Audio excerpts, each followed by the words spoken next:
اعوذ باللہ من الشیطان الرجیم، بسم اللہ الرحمن الرحیم۔ ماہ رمضان میں نماز شب یعنی تہجد پڑھنا نہ بھولیں۔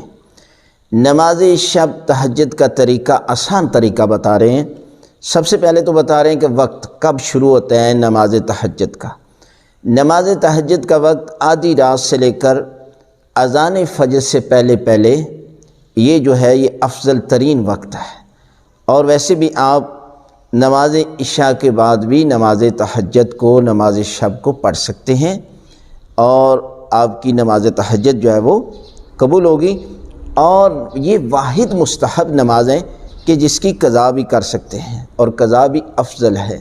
طریقہ یہ ہے کہ کل 11 رکعات ہیں، یعنی نماز تہجد شب کی 11 رکعت ہیں، جس میں 8 جو ہیں وہ نماز شب کی نیت سے آپ نے 2 کر کے پڑھنی ہے۔ اور 2 رکعت نماز شب پڑھتا ہوں قربتاً الی اللہ، اور عام نماز کی طرح سورہ الحمد کے بعد چھوٹی سورت پڑھ لیں، سورہ کوثر دوسری رکعت میں سورہ الحمد کے بعد سورہ توحید کی تلاوت کر لیں، اور جب یہ 8 رکعت مکمل کر لیں تو اس کے بعد 2 رکعت نماز شفاء ہے۔ اور نماز شفاء میں جو ہے وہ دعائے قنوت نہیں پڑھنی، اس میں دعائے قنوت کی ضرورت نہیں ہے۔ اور اس کے بعد جو ہے وہ 1 رکعت نماز وتر ہے، اور نماز وتر میں جو ہے وہ جب آپ 1 دفعہ سورہ الحمد پڑھتے ہیں، 3 دفعہ سورہ توحید کی تلاوت کرتے ہیں، پھر سورہ فلق پڑھیں، پھر سورہ ناس پڑھیں، اور اس کے بعد اللہ اکبر کر کے جو ہے وہ آپ دعائے قنوت میں اللہم اغفر کہہ کر 40 مومنین زندہ ہوں یا مردہ ہوں ان کے نام لے کر دعا کرنی چاہیے۔ پھر 70 مرتبہ استغفر اللہ ربی و اتوب الیہ، یہ بھی دعائے قنوت میں پڑھیں، اور 7 مرتبہ کہیں ھذا مقام العائذ بک من النار، یہ 7 مرتبہ کہیں، یعنی یہ اس شخص کا مقام ہے جو تیری بارگاہ میں آگ سے پناہ چاہتا ہے۔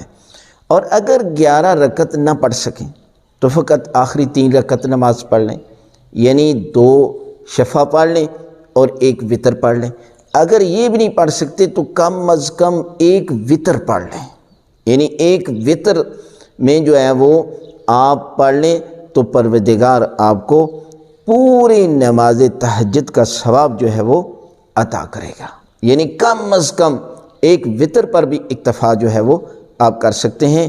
اور وتر کا طریقہ کار یہ ہے کہ 1 رکعت نماز وتر پڑھتا ہوں قربتاً الی اللہ، پہلی رکعت یہ اس میں 1 ہی رکعت ہے، سورہ الحمد پڑھیں، پھر 3 مرتبہ سورہ توحید پڑھیں، اور پھر دعا مانگیں۔